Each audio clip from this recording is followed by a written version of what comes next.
No início dos anos 1600, se você olhasse para a foz do rio Hudson, não veria arranha-céus, luzes infinitas ou trânsito caótico.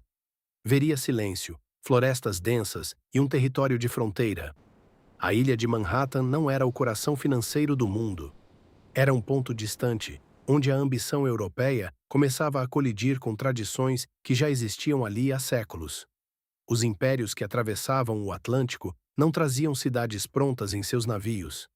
Eles traziam algo bem mais simples e, ao mesmo tempo, bem mais perigoso. O desejo de posse, a urgência do comércio e a certeza de que aquele novo mundo tinha que ser transformado, custasse o que custasse. A história muda de rumo em 1609, quando um homem chamado Henry Hudson entra em cena. Ele não estava procurando uma ilha encantada, nem uma cidade futura. Estava em uma missão prática: encontrar uma rota comercial que ligasse a Europa ao interior da América do Norte.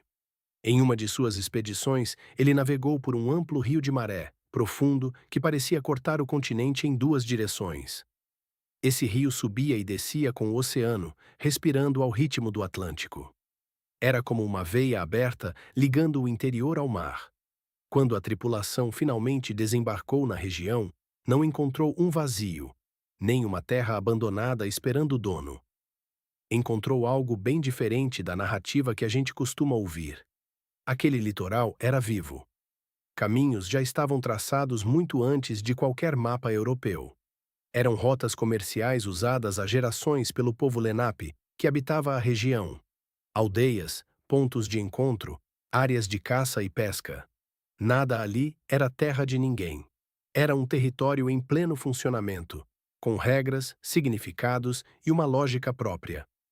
O encontro entre os europeus e os povos nativos, naquela fase inicial, não teve fogos de artifício, batalhas épicas ou construção imediata de grandes fortes.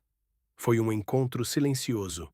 Trocas tímidas, observações à distância, curiosidade mútua.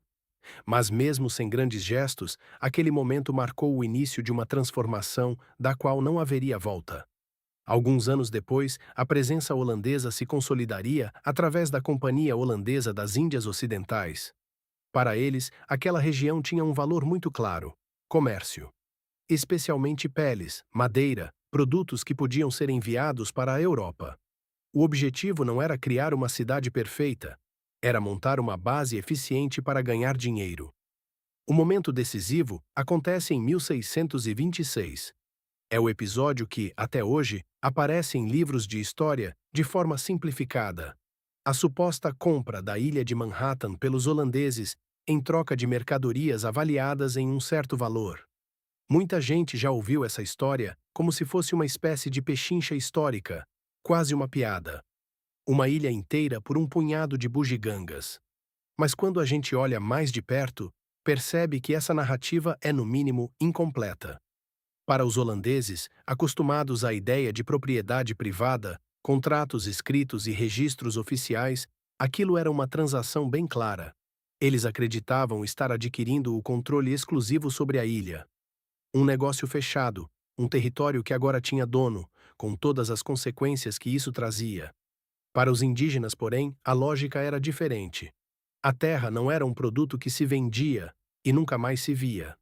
A relação com o território passava por uso, respeito, reciprocidade e acordos de convivência. É muito provável que, do ponto de vista dos Lenape, aquele acordo tenha sido entendido como um tratado de uso compartilhado ou até mesmo como uma aliança temporária, e não como a entrega definitiva de tudo. Essa diferença fundamental de interpretação nunca foi verdadeiramente resolvida. Não houve uma mesa redonda em que todos sentaram e disseram: então, só para ter certeza, estamos falando da mesma coisa, certo? Não.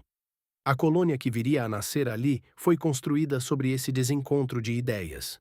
Um contrato que parecia simples no papel, mas que, na prática, escondia dois mundos completamente diferentes, tentando ocupar o mesmo espaço.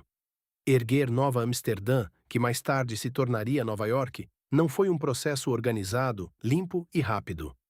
Não existiu um projeto urbanístico perfeito, nem uma equipe de engenheiros planejando avenidas largas e linhas retas. O que existiu foi trabalho bruto.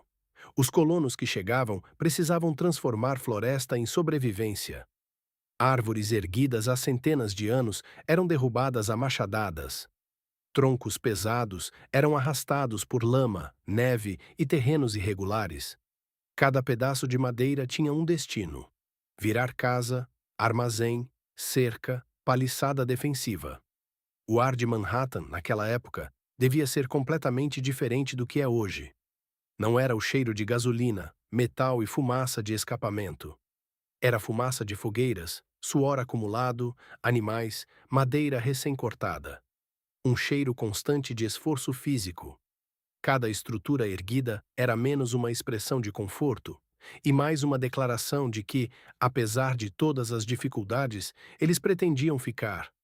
As casas eram simples, funcionais, muitas vezes improvisadas. Proteção contra o frio, contra a chuva, contra ameaças.